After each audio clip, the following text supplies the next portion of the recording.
युद्ध देख रहे हैं आप, आपके साथ मैं हूं चारुल शर्मा। शुरुआत बड़ी खबर से कर रहे हैं। वाराणसी दौरे पर हैं सीएम पुष्कर सिंह धामी। मुख्यमंत्री कॉन्क्लेव में भी हिस्सा लेने वाले हैं सीएम धामी, और कॉन्क्लेव में बीजेपी शासित राज्यों के सीएम भी शामिल होने वाले हैं। पीएम मोदी मुख्यमंत्री को गुड गवर्नेंस के मंत्र भी देने वाले हैं। तो इस वक्त की बड़ी खबर, वाराणसी दौरे पर हैं सीएम पुष्कर सिंह धामी, और यहां पर मुख्यमंत्री कॉन्क्लेव में भी सीएम धामी हिस्सा लेने वाले हैं। कॉन्क्लेव में बीजेपी शासित राज्य के सीएम शामिल होने वाले हैं, और यहां पीएम मोदी मुख्यमंत्रियों को गुड गवर्नेंस के मंत्र भी देने वाले हैं। इस वक्त की बड़ी खबर, मुख्यमंत्री पुष्कर सिंह धामी वाराणसी दौरे पर हैं। काशी विश्वनाथ कॉरिडोर का आज भव्य उद्घाटन होना है, और ऐसे में बीजेपी शासित राज्यों के मुख्यमंत्री वाराणसी दौरे पर हैं, और इसी क्रम में उत्तराखंड के मुख्यमंत्री पुष्कर सिंह धामी भी वाराणसी दौरे पर हैं।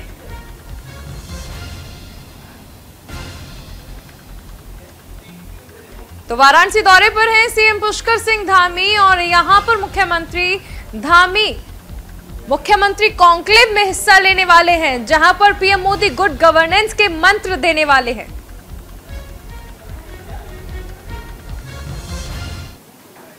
हमारे संवाददाता रोहित विक्रम सिंह हमारे साथ जुड़े हैं। रोहित, आज जिस तरह से कायाकल्प होने के बाद काशी में एक आयोजन किया जा रहा है, और भव्य आयोजन, उसी के लिए पुष्कर सिंह धामी भी वाराणसी पहुंच चुके हैं।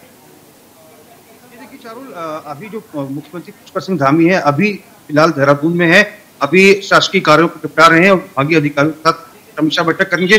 करीब 11 बजे देहरादून के जौलीग्रांट एयरपोर्ट से, और जो राज्य सरकार का स्टेट प्लेन है उससे वो वाराणसी के लिए उड़ान भरेंगे, और करीब 12:30 बजे मुख्यमंत्री पुष्कर सिंह धामी वाराणसी पहुंचेंगे।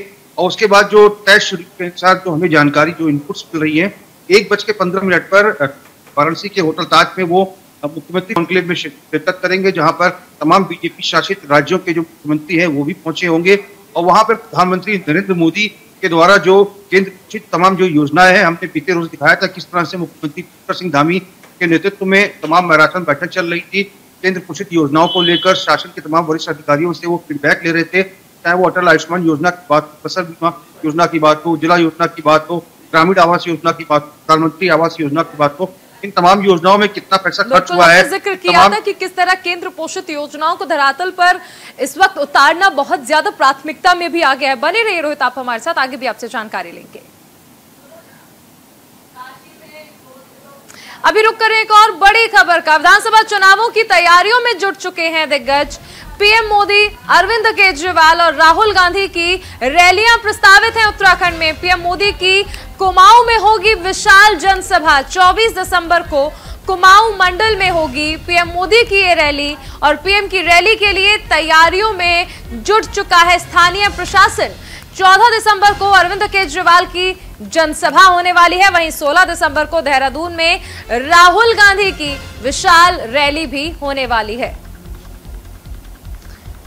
तो विधानसभा चुनाव की तैयारियों में हर पार्टी जुट चुकी है, और ऐसे में तमाम दिग्गज जब मैदान में उतरने वाले हैं, और इसी क्रम में खुद पीएम नरेंद्र मोदी कुमाऊं पहुंचेंगे, जहां पर एक विशाल जनसभा करेंगे, और 24 दिसंबर को कुमाऊं में ये विशाल जनसभा होनी है। वहीं 14 दिसंबर को अरविंद केजरीवाल पहुंचेंगे उत्तराखंड, और यहां पर एक विशाल जनसभा को वो संबोधित करने वाले हैं। 16 दिसंबर को देहरादून में राहुल गांधी विशाल रैली करने वाले हैं।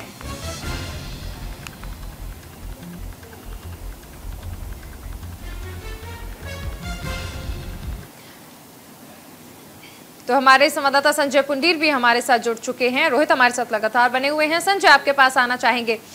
विधानसभा चुनाव को देखते हुए अब देखिए वक्त बहुत कम है, और ऐसे में तमाम दिग्गज जो हैं एड़ी चोटी का जोर लगा रहे हैं, और अब मैदान में भी उतर रहे हैं। बिल्कुल चालू 2022 के चुनाव को लेकर सभी राजनीतिक दलों ने कमर कस ली है। ऐसे में जो पार्टी के बड़े नेता है, उसमें नरेंद्र मोदी हो, राहुल गांधी हो या केजरीवाल हो, सभी देवभूमि का रुख कर रहे हैं, उनकी तैयारी में लगे हैं। 4 तारीख का दौरा प्रधानमंत्री नरेंद्र मोदी का था, उसमें काफी संख्या को देखते हुए तमाम जो राजनीतिक बड़े चेहरे हैं, हालांकि राहुल गांधी का भी दौरा है, आज 14 तारीख को जो अरविंद केजरीवाल है उनका दौरा है, तो तमाम जो 2022 के चुनाव है उनकी मजबूती के लिए तमाम बैठकें की जा रही है और तमाम ऐसा ढांचा तैयार की जा रहा है। हालांकि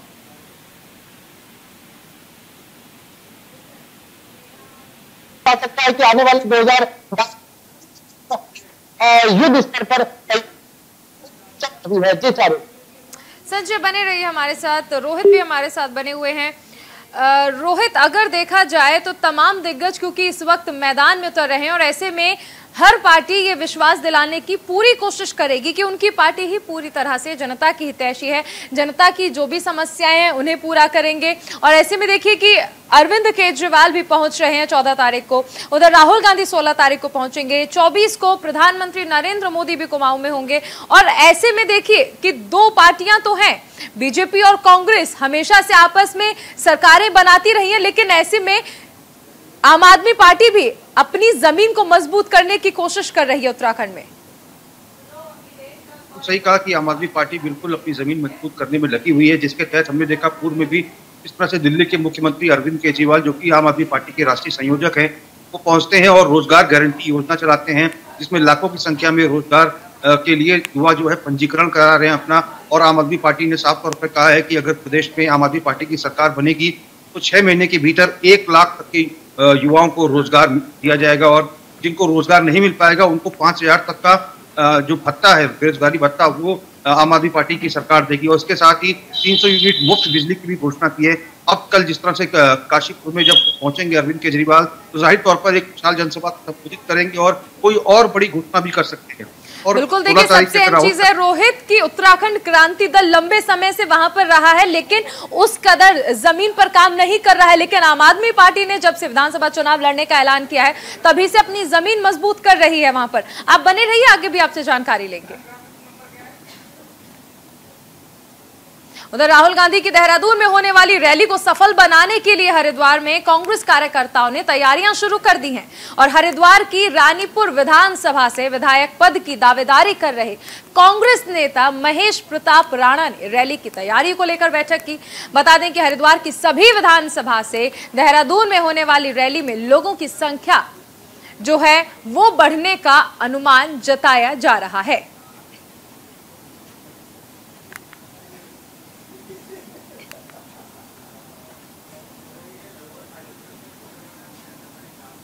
प्रदेश के कैबिनेट मंत्री सतपाल महाराज ने विधानसभा परिसर में सड़क निर्माण कार्य को लेकर नाराजगी जाहिर की। साथ ही डमरीकरण में लापरवाही और गुणवत्ता में कमी को देखते हुए जांच के आदेश दिए हैं।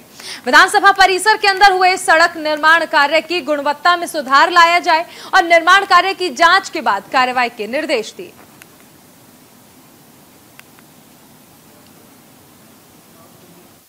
यहाँ पर जो सड़क का निर्माण किया गया वो सिंचाई विभाग द्वारा कराया गया। मैंने देखा कि इसके अंदर जो है उखड़ रही है पूरी सड़क और इसकी गुणवत्ता बहुत ही खराब है।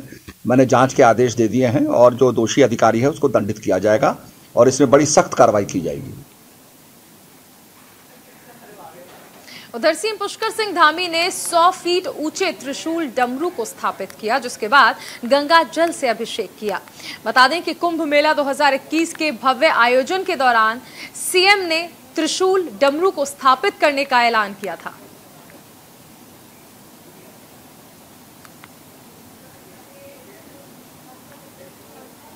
मैंने लगातार पत्राचार इसमें किया। पत्राचार करने के उपरांत मैंने जो है मीडिया के माध्यम से भी और व्यक्तिगत रूप से भी मैंने माननीय मुख्यमंत्री जी से इस बात के लिए निवेदन किया था कि कुंभ मेला अभी जो हाल ही में संपन्न हुआ है, कुंभ मेला 2021, आप ये देखेंगे कुंभ मेले के दौरान ये लगना था।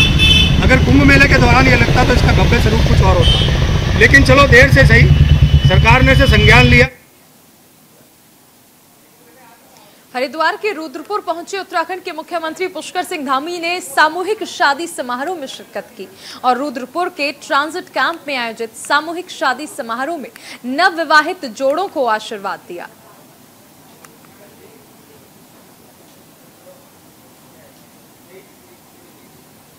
तो सामूहिक विवाह कार्यक्रम में कल मुख्यमंत्री पुष्कर सिंह धामी ने शिरकत की थी, जहां नव विवाहित जोड़ों को मुख्यमंत्री ने आशीर्वाद भी दिया। सभी लोगों ने अपना सहयोग करना चाहिए और सबके सहयोग से ही समाज चलता है। आप सब लोग इसमें सहभागी हो रहे हैं, ऐसा लग रहा है कि सामूहिक विवाह का कार्यक्रम नहीं बल्कि एक सामूहिक उत्सव हो रहा है यहाँ पर। मैं इसके लिए आप सभी को बहुत बधाई देना चाहता हूँ। आप सब लोगों का निश्चित रूप से इस क्षेत्र में हमारे बंगाली समाज का भी बहुत बड़ा योगदान है, इसको हम भुला नहीं सकते। हमारी सरकार ने तय किया कि जो बांग्लादेश से उस समय विस्थापित होकर मजबूरी में यहाँ आए, लेकिन वो यहाँ के पूरे परिवेश में घुल गए, मिल गए और उन्होंने लगातार कदम से कदम ताल करी। लेकिन इतने वर्षों के बाद भी उनके सर्टिफिकेट में पीछे से पूर्वी पाकिस्तान लिखा जाता था और आप सबके बीच में से लगातार आवाज आई। हमारे सभी प्रतिनिधियों ने इस क्षेत्र से आवाज उठाई और मैं स्वयं इस बात को महसूस करता था कि ये अपमानजनक शब्द है कि पूर्वी पाकिस्तान जो उनके सर्टिफिकेट में लिखा जाता है। इसलिए हमने तय किया, हमारी सरकार ने निर्णय लिया कि अब ये पूर्वी पाकिस्तान शब्द जो अपमानजनक लगता है उसको हम हमेशा हमेशा के लिए खत्म कर देंगे। उसको हमने हवा कर दिया।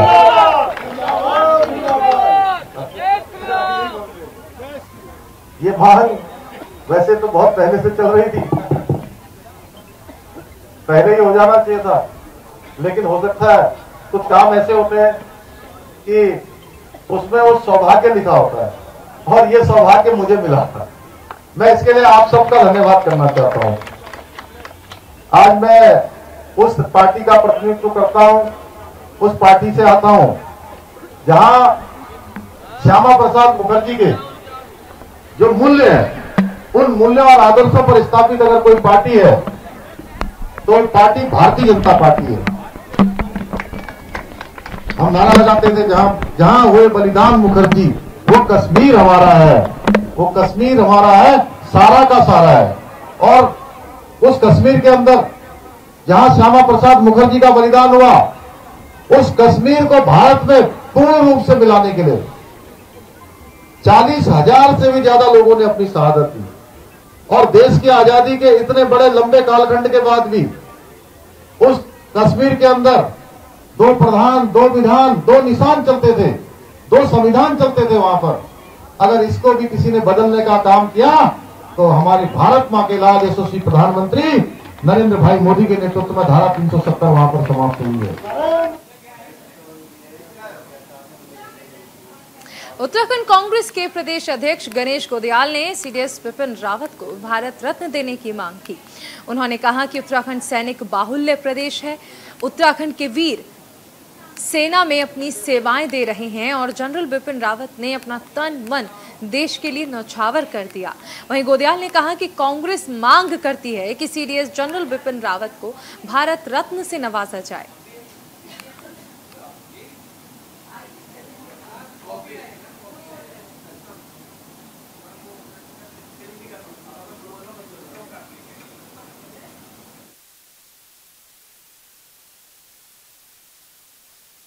वो एक सैनिक परंपरा के परिवार के बेटे थे और सैनिक परंपरा के प्रदेश के बेटे थे। हमारे प्रदेश की परंपरा शौर्य की परंपरा रही है और उनके परिवार की भी शौर्य की परंपरा रही है। वो पहले सीडीएस थे। उनके क्रियाकलापों से जब से फौज में गए और जब जिस दिन उनको वीर गति को प्राप्त हुए तब तक उनका प्रत्येक दिन इस देश के सुरक्षा के लिए, इस देश के बुलंदी के लिए हर दिन उनका इस काम में लगा रहा है। मैं समझता हूं कि भारत रत्न के लिए उनसे ज्यादा बेहतर चॉइस किसी। उधर तमिलनाडु के कुन्नूर में हेलीकॉप्टर हादसे के बाद देश शोक में डूबा है और हरिद्वार में शहीद हुए सीडीएस जनरल बिपिन रावत समेत शहीदों को श्रद्धांजलि दी गई। हरिद्वार की रानीपुर विधानसभा से कांग्रेस नेता तेलूराम प्रधान और कार्यकर्ताओं ने ग्रामीणों के साथ मिलकर शहीदों को पुष्पांजलि अर्पित कर श्रद्धांजलि दी।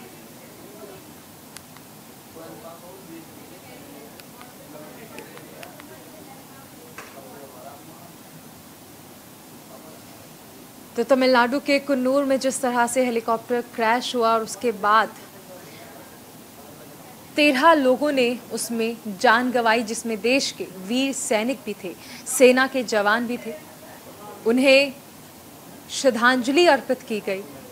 हरिद्वार में ये तस्वीरें आप देख सकते हैं जहां पर कांग्रेस नेताओं ने शहीदों को श्रद्धांजलि दी।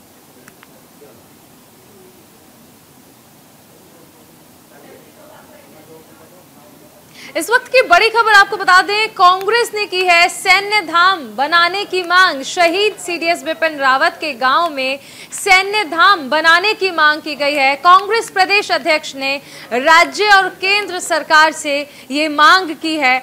पौड़ी के सैंड गांव में बने सैन्य धाम। गणेश कोदियाल ने कहा कि बदली हुई परिस्थितियों में देहरादून के बजाय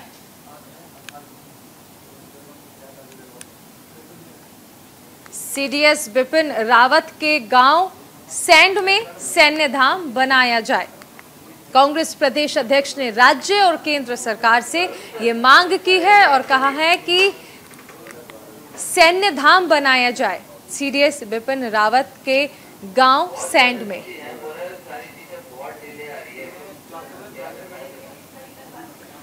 शहीद सीडीएस बिपिन रावत के गांव में सैन्य धाम बनाने की मांग कांग्रेस प्रदेश अध्यक्ष की ओर से की गई। साथ ही राज्य और केंद्र सरकार को उन्होंने केंद्र सरकार से, राज्य सरकार से ये मांग की है।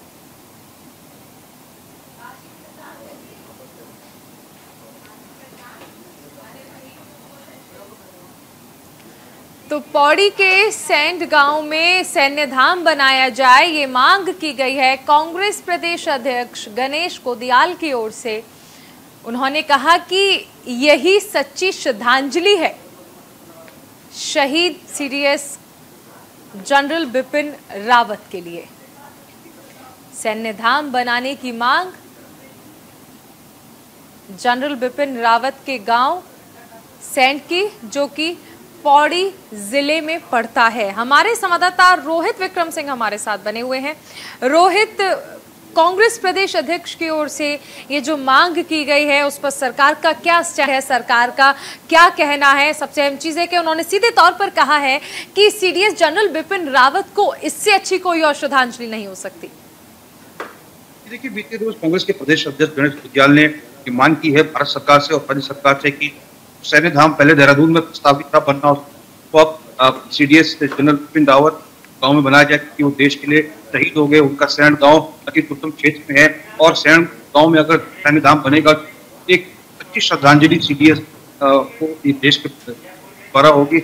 हमने देखा कि एक महीना पहले इस तरह से भारतीय जनता पार्टी के जो राष्ट्रीय अध्यक्ष हैं जेपी नड्डा, मुख्यमंत्री पुष्कर सिंह धामी, केंद्रीय रक्षा राज्य मंत्री अजय भट्ट और बीजेपी के प्रदेश अध्यक्ष भरत कौशिक, इन सभी लोगों के नेतृत्व में सैनिक सम्मान यात्रा की शुरुआत की गई थी और करीब 1000 से अधिक शहीद सैनिकों के गांव में जाकर उनके आंगन की मिट्टी को एकत्र किया गया था, कलश में लाया गया था और जगह जगह इस यात्रा को निकाला गया। मुख्यमंत्री समय समय पर इस यात्रा में पहुंचे, केंद्रीय रक्षा राज्य मंत्री अजय भट्ट पहुंचे, सैनिक कल्याण मंत्री गणेश जोशी पहुंचे। बिल्कुल, देखिए पुण्य क्षति है सीडीएस जनरल बिपिन रावत का चले जाना और ऐसे में कांग्रेस की ओर से ये मांग की गई है।